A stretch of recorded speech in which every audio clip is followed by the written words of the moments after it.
आज के इस वीडियो में हम बात करेंगे नी पेन या घुटनों के दर्द के बारे में। क्या आप भी उनमें से हैं जिनको घुटनों का दर्द बहुत ज़्यादा होता है? चलने फिरने में काफ़ी तकलीफ़ है, सीढ़ियाँ चढ़ने उतरने में दर्द काफ़ी ज़्यादा हो रहा है, अगर आप बैठे हैं तो खड़े होने में, खड़े हैं तो बैठने में काफ़ी ज़्यादा तकलीफ़ हो रही है, सुबह उठ रहे हैं तो भी आपके घुटनों में बहुत ज़्यादा जकड़न है जिसके कारण आप चल फिर नहीं पा रहे हैं, बहुत ज़्यादा स्टिफनेस है, बहुत ज़्यादा दर्द है। अगर ये सारे सिम्टम्स आपको हैं तो ये वीडियो फिर आपके लिए है, इस वीडियो को लास्ट तक ज़रूर देखिएगा। Hello everyone, I am Dr. Moulishri Soni, founder of Reva Home and Wellness Clinic, Bengaluru, and welcome all of you to my channel.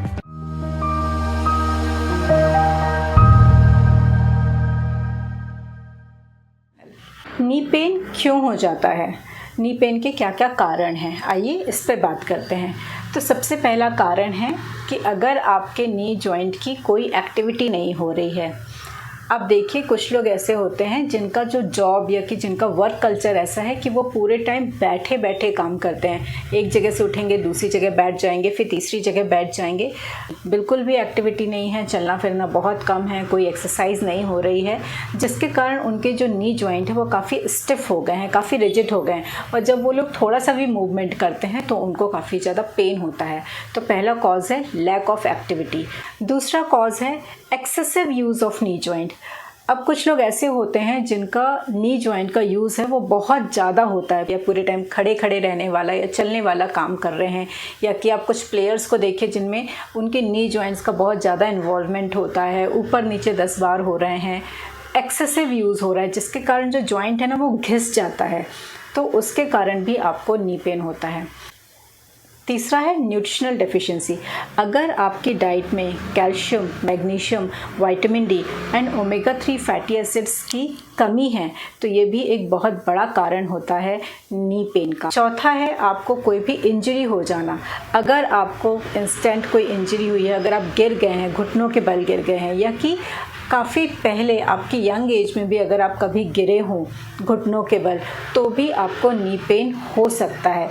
तो ये एक्यूट सिम्टम भी हो सकता है, और पुरानी जो चोटें हैं उसका पेन भी आपको कभी भी ट्रिगर हो सकता है। और लास्ट है आपकी हेरिडिटी। अगर आपकी फैमिली में हेरिडिटी है तो हो सकता है कि आपको भी नी पेन के इश्यूज़ हों। आइए अब हम बात करते हैं नी पेन के कुछ सिम्टम्स की। सबसे पहला सिम्टम तो खुद पेन है। अब पेन भी डिफरेंट टाइप के हो सकते हैं। हो सकता है कि आपको धीमा धीमा पेन पूरे दिन होता रहे, या हो सकता है कि आपको बहुत तेज़ दर्द हो। नी पेन के कारण आपको चलने फिरने में काफ़ी तकलीफ़ हो सकती है, सीढ़ियाँ चढ़ने में या सीढ़ियाँ उतरने में तकलीफ़ हो सकती है, बैठे हैं तो खड़े होने में, खड़े हैं तो बैठने में तकलीफ़ हो सकती है, मूवमेंट जो है वो काफ़ी रिस्ट्रिक्टेड होते हैं। आपके नी जॉइंट में जब आप मूवमेंट करते हैं तो एक साउंड भी आती है कट कट की, जिसको हम क्रिपिटस कहते हैं, ये भी आपके साथ हो सकता है। नेक्स्ट, आपका जो नी है वो काफ़ी ज़्यादा उसमें स्वेलिंग आ सकती है, काफ़ी ज़्यादा रेडनेस आ सकती है। तो ये सारे वो सिम्टम्स हैं जो नी पेन में होते हैं। इनमें से ज़रूरी नहीं कि ये सारे के सारे सिम्टम्स आपको हों, किसी को कोई सिम्टम आता है, किसी को कोई दूसरा सिम्टम आता है। आइए अब हम बात करते हैं नी पेन के ट्रीटमेंट के बारे में। तो पहला है आपका प्रिवेंटिव लाइन ऑफ ट्रीटमेंट। सबसे पहला है आपकी डाइट। अपनी डाइट में भरपूर फाइबर्स लीजिए, कैल्शियम मैग्नीशियम रिच डाइट लीजिए, विटामिन डी रिच डाइट लेना बहुत ज़रूरी है, उसके लिए omega 3 fatty acid rich diet ज़रूर लेनी चाहिए। अगर आप ऐसा करते हैं तो आप बहुत हद तक जॉइंट पेन्स से अपने आप को बचा सकते हैं।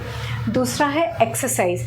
किसी भी फॉर्म की एक्सरसाइज होना बहुत ज़रूरी है स्टिफनेस को रोकने के लिए। आपको एक्सरसाइज करनी है, आपको वॉक करना है, आपको योगा करना है, जो भी आपको सही लगता है अपनी बॉडी टाइप के हिसाब से आप उसको करिए, ये आपको बहुत हेल्प करेगा। अगर आपको नी जॉइंट में कोई इंजरी हुई है, एक्यूट इंजरी हुई है, तो मेक श्योर कि उस वक्त आप अपनी नी जॉइंट का मूवमेंट कम से कम करें।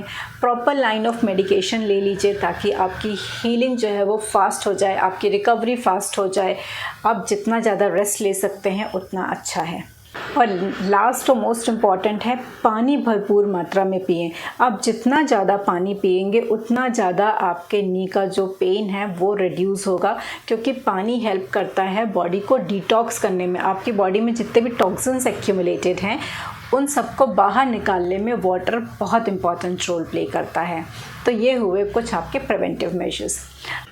आइए अब हम बात करते हैं होम्योपैथिक लाइन ऑफ ट्रीटमेंट की। इसमें सबसे फर्स्ट और मोस्ट इफ़ेक्टिव मेडिसिन है रक्सटक्स 30 या 200। तो रक्सटक्स बहुत इंडिकेटेड मेडिसिन है जब आपके घुटनों में बहुत ज़्यादा स्टिफनेस है, पहला मूवमेंट करना बहुत मुश्किल होता है, लेकिन जब आप थोड़ी देर तक चल लेते हैं तो स्टिफनेस और पेन दोनों ही कम हो जाती है, स्वेलिंग भी कम हो जाती है। अगर आपको बहुत ज़्यादा पेन और स्टिफनेस है तो आप रक्सटक्स 30 की 2-2 ड्रॉप दिन में 5 से 6 बार भी रिपीट कर सकते हैं। ये बहुत इफ़ेक्टिव मेडिसिन है। नेक्स्ट मेडिसिन है डल्कामारा 30 और 200। इसका मेन इंडिकेशन क्या है कि डल्कामारा में आपके जो नी का पेन है वो अधिकतर डैम्प वेदर में, रेनी वेदर में या कि विंटर सीज़न में होता है। मतलब जब ठंड बहुत ज़्यादा होती है या कि आप सपोज़ करिए कि आप बहुत ज़्यादा एसी में हो गए हैं तो आपकी जॉइंट्स जो हैं वो बहुत ज़्यादा रिजिड हो गए हैं, बहुत ज़्यादा स्टिफनेस हो गई जिसके कारण आपको दर्द हो रहा है, या कि अचानक आप किसी ठंडे वेदर में चले गए हैं और वहाँ आपको पेन बहुत ज़्यादा हो रहा है। ठंडे वेदर की वजह से अगर आपको बहुत ज़्यादा नी में पेन होता है तो डल्कामारा एक बहुत इंडिकेटिव मेडिसिन है। डल्कामारा के भी आप 2-2 ड्रॉप्स डायरेक्ट टंग में ले सकते हैं दिन में 5 से 6 बार। इससे आपको इंस्टेंट रिलीफ मिलेगा। नाउ नेक्स्ट मेडिसिन है एक पेन कॉम्बिनेशन, जहाँ पे मैं 4 मेडिसिन को मिला के देती हूँ। ये ऑलमोस्ट हर टाइप के जॉइंट पेन में काफ़ी इफ़ेक्टिव रोल प्ले करता है। 50 to 60% पेन जो है वो इन चारों मेडिसिन के कॉम्बिनेशन से ठीक हो जाता है। इस कॉम्बिनेशन की सबसे पहली मेडिसिन है ब्रायनिया 30। ब्रायनिया अधिकतर उन सभी केसेस में बहुत इफ़ेक्टिव है जहाँ पे आपको सीढ़ियाँ चढ़ने में काफ़ी तकलीफ़ होती है। अपवर्ड मोशंस जो हैं, आप चढ़ाई चढ़ रहे हैं या कि आप सीढ़ियाँ चढ़ रहे हैं, आपको काफ़ी पेन होता है। दूसरी मेडिसिन है मैकफॉस 30। आपके जो नी जॉइंट के आसपास की जितनी भी मसल्स हैं और लेग्स की जो मसल्स हैं वो वीकनेस के कारण उसमें काफ़ी ज़्यादा क्रैम्प आ रहे होते हैं, तो ऐसी कंडीशन में मैकफॉस बहुत इफ़ेक्टिव है। थर्ड है आर्निका 30। नी जॉइंट में एक्यूट या क्रॉनिक किसी भी इंजरी के चलते पेन होता है तो आर्निका बहुत इंडिकेटिव है। नेक्स्ट मेडिसिन है रूटा 30। रूटा स्पेशली तब इंडिकेटेड है जब आपको डाउनस्टेयर्स जाने में काफ़ी तकलीफ़ हो रही है या कि बैंड करने में बहुत तकलीफ़ हो रही है, तो इन सभी कंडीशन में रूटा बहुत ज़्यादा इफ़ेक्टिव है। तो ये चारों मेडिसिन को आपको इक्वल क्वांटिटी में किसी भी एक वायल में ऐड कर लेना। सपोज़ करिए कि अगर आपके पास 60 ml की एक बॉटल है तो आप इसमें इन चारों मेडिसिन को 10-10 ml करके 40 ml कप बना के ऐड कर लीजिए, अच्छे से शेक कर लीजिए और रख लीजिए। और फिर इसको लेना कैसे है, आप इसकी 5 ड्रॉप्स 1 कप ऑफ वाटर में डाल के दिन में 5 से 6 बार ले सकते हैं। इससे आपका पेन जो है वो काफ़ी हद तक रिड्यूस हो जाएगा। नाउ अब हमारी नेक्स्ट मेडिसिन है वो है एक biochemic salt that is calcarea phos 6x। Calcarea phos सारी बोन्स का एक बहुत इम्पॉर्टेंट कॉन्स्टिट्यूएंट होता है। बोन की हेल्थ को मेंटेन करने के लिए, बोन्स के सेल को रीग्रोथ करने के लिए कैलकेरिया फॉस एक बहुत इंडिकेटिव मेडिसिन है। इसको भी 6x टैबलेट्स आपको दिन में 2 से 3 बार लेना चाहिए, बहुत इफ़ेक्टिव है। और लास्ट है आपका vitamin D along with calcium and magnesium का सप्लीमेंटेशन। सप्लीमेंट्स को आप नज़रअंदाज नहीं कर सकते। At least 1 tablet in a day आप लीजिए, ये काफ़ी इफ़ेक्टिव है। Last but not the least is the local application of some ointment या कि ऑफ सम ऑयल्स। जैसे कि आप मस्टर्ड ऑयल ले लीजिए, सरसों का तेल, उसमें मेथी दाने, फेनुग्रीक सीड्स को डाल के आप गरम करके ठंडा करके स्टोर कर लीजिए और इसकी आप रेगुलर मसाज कीजिए, स्पेशली रात में सोते वक्त। उससे आपकी स्टिफनेस काफ़ी ज़्यादा कम हो जाएगी और आपकी जो मूवमेंट है वो धीरे धीरे सूद होने लगेंगे और साथ ही साथ आपकी जो नी जॉइंट है उसको स्ट्रेंथ भी मिलेगी। होम्योपैथी में बहुत सारे अच्छे अच्छे पेन किलर ऑइंटमेंट्स आते हैं। आप किसी भी ऑइंटमेंट का या पेन किलर ऑयल का, जैसे कि आर्निका ऑयल है, आप इन सब को यूज़ कर सकते हैं। लोकली भी आप अपने नी पेन को बहुत हद तक सूद कर सकते हैं। तो और सबसे लास्ट में जो सबसे इम्पॉर्टेंट चीज़ है वो है आपका कॉन्स्टिट्यूशनल लाइन ऑफ ट्रीटमेंट। अब ये सारी दवाइयों में से कौन सी दवाइयाँ आपके लिए बहुत सुटेबल है, या कि इसके अलावा भी बहुत सारी मेडिसिन्स हैं जो आपके कॉन्स्टिट्यूशन, आपका जो नेचर है, आपका बॉडी बिल्ड है, आपकी क्या डिज़ायर्स हैं, आपकी क्या अवर्जन्स हैं, आपका ड्रीम पैटर्न कैसा है, आपकी थॉट प्रोसेस कैसी है, आपका डेली लाइफ रूटीन कैसा है, आपकी लाइफस्टाइल कैसी है, इन सब के बेसिस पे जो एक मेडिसिन निकाली जाती है जिसको हम लोग कॉन्स्टिट्यूशनल लाइन ऑफ ट्रीटमेंट बोलते हैं, वो बहुत इम्पॉर्टेंट है। तो प्लीज़ उसके लिए किसी डॉक्टर को दिखाने के बाद ही अपना लाइन ऑफ ट्रीटमेंट स्टार्ट करिएगा।